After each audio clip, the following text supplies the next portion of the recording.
السلام علیکم ورحمۃ اللہ وبرکاتہ۔ الحمدللہ ہمارا ادارہ دارالحدیث حسین کھنوالا میں جو طالبات ہم سے تفسیر قرآن پڑھ رہی تھیں، ان کے نصاب میں ہم نے یہ اپنی مبارک کتاب جو بھی ہم نے نئی شائع کی ہے، صحیفہ حمام بن منبہ، اس کو لگا دیا ہے۔ سبحان اللہ۔ تو آج ہم انشاءاللہ اس مبارک کتاب کی پہلی حدیث پڑھیں گے۔ میری تمام بہنوں سے بھائیوں سے گزارش ہے کہ اس مبارک کتاب کو ضرور لازم پکڑیں۔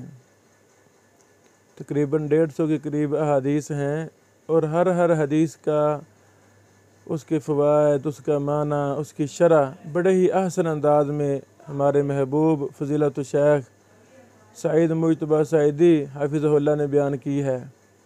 یہ کتاب تو ہر بہن بیٹی، ہر بھائی نوجوان کے پاس ہونی چاہیے۔ تو ابھی ہم اس کی پہلی حدیث سے ابتدا کرتے ہیں۔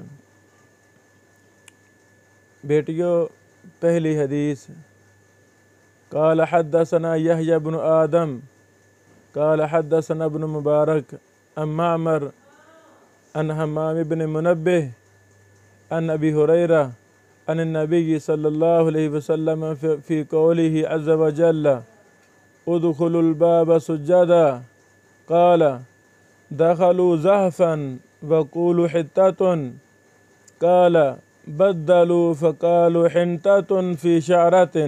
اللہ اکبر۔ صحیح بخاری اور صحیح مسلم کی یہ متفق علیہ حدیث ہے۔ سیدنا ابو ہریرہ رضی اللہ عنہ سے روایت ہے کہ رسول اللہ صلی اللہ علیہ وسلم نے فرمایا۔ بیٹیوں، ترجمہ کے اندر سند کا ترجمہ نہیں کیا گیا، تو سند کا ترجمہ بھی آپ ملاحظہ فرمائیں۔ حدثنا، اس سے پہلے میں نے قالا پڑھا تھا، تو یہ قانون ہے، حدثنا اخبرنا سے پہلے قالا محذوف ہوتا ہے۔ لکھنے میں نہیں آتا بسا اوقات، لیکن پڑھنے میں آتا ہے۔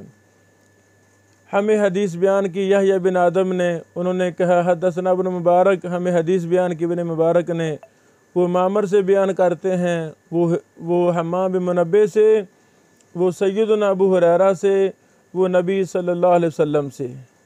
تو حدیث کا ترجمہ کیا ہے کہ رسول اللہ صلی اللہ علیہ وسلم نے ارشاد فرمایا کہ اللہ تعالیٰ نے بنی اسرائیل کو حکم دیا تھا کہ ادخلوا الباب سجدا، کہ تم اس شہر یعنی بیت المقدس میں سجدہ کرتے ہوئے داخل ہو جاؤ۔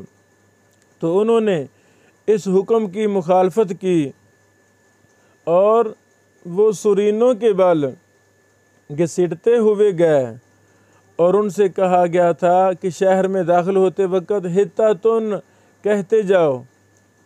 بیٹیوں، حطۃ کا کیا معنی ہے؟ اے اللہ ہمیں معاف فرما۔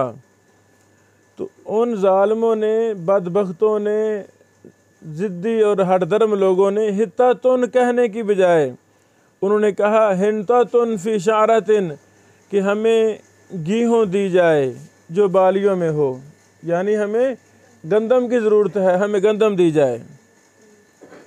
تو یہ بیٹی اس کا ترجمہ ہے۔ اس کے بعد شیخ سعید مجتبیٰ سعیدی صاحب حفظہ اللہ نے بڑے ہی احسن انداز میں اس مبارک حدیث سے کون سے مسائل اخذ ہوتے ہیں، ایک مسئلے پر تفصیل کے ساتھ انہوں نے بحث کی ہے، اس کے فوائد پر بحث کی ہے۔ تو رمیسہ بیٹی، آپ اس کو بھی پڑھیں۔ یہ بیٹا لے لو، میں لے لو، چلو پڑھو۔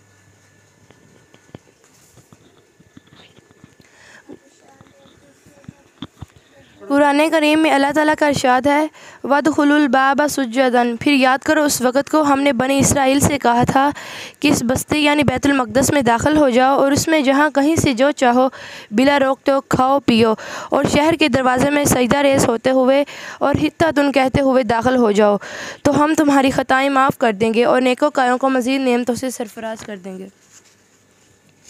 نیز یہی بات سورۃ الاعراف میں بھی مذکور ہے، چنانچہ ارشاد ہے وَقُولُوا حِطَّةٌ وَادْخُلُوا الْبَابَ سُجَّدًا نَغْفِرْ لَكُمْ خَطِیئَاتِکُمْ سَنَزِیدُ الْمُحْسِنِین۔ اور یاد کرو وہ وقت جب ان سے کہا گیا تھا سَنَزِیدُ الْمُحْسِنِین، اور یاد کرو وہ وقت جب ان سے کہا گیا تھا کہ اس بستی میں جا کر آباد ہو جاؤ اور اس کی پیداوار سے حسب منشا بلا روک ٹوک کھاؤ، اور حِطَّةٌ کہتے جاؤ اور شہر کے دروازے میں سجدہ ریز ہوتے ہوئے داخل ہو، ہم تمہاری خطائیں معاف کر دیں گے اور نیکوکاروں کو مزید نعمتوں سے نوازیں گے۔ پیش نظر حدیث میں انہی آیات کی وضاحت ہے کہ ان کو سجدہ کرتے ہوئے یعنی منکسرانہ انداز سے سر جھکا کر شہر میں داخل ہونے کا حکم دیا گیا تھا، جیسا کہ فتح مکہ کے موقع پر حضرت محمد رسول اللہ صلی اللہ علیہ وآلہ وسلم نے سواری پر فرتے تواضع سے اپنا سر مبارک اس قدر جھکایا ہوا تھا کہ آپ کی ریش مبارک کجاوے کی لکڑی سے لگ رہی تھی۔ بنی اسرائیل کو جس بستی میں داخل ہونے کا حکم دیا گیا تھا، اکثر مفسرین کے نزدیک اس سے بیت المقدس مراد ہے۔